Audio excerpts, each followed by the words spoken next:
with breaking news just into our newsroom. Thanks for joining us for 8 News at 11. I'm Deanna Albritton. I'm Eric Phillips. The Envigo dog breeding facility in Cumberland County has announced that it will close. This comes after years of 8 News taking action investigations into the controversial treatment of dogs at the facility. 8 News reporter Ben Dennis has been following this story tonight. He has more on these late breaking developments. A lot of emotions here on this one, Ben.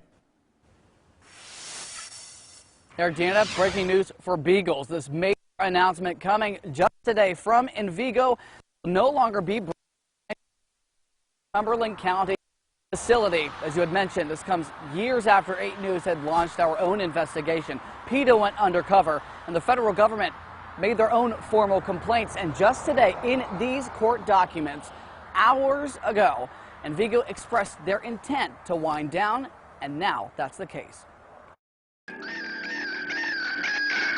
An undercover probe and a years-long 8 News investigation into animal welfare violations at the Envigo breeding facility, prompting the company to close their Cumberland complex. A statement tonight reading in part, the required investments to improve the facility and the lead time to achieve these improvements have recently increased. As a result, we have decided we will not be investing further in this facility and it will be closed.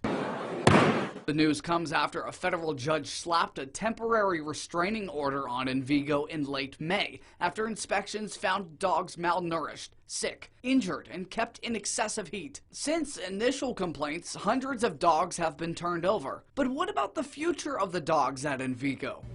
Dan Payton with PETA. My hope is that all of those animals are made available for adoption and not a single one more is sold off into a laboratory. PETA believes it would be in bad taste to sell them for profit, given the extreme federal violations found on site. They want to try to wring every last penny they can from those dogs and from those buildings before they eventually close it down.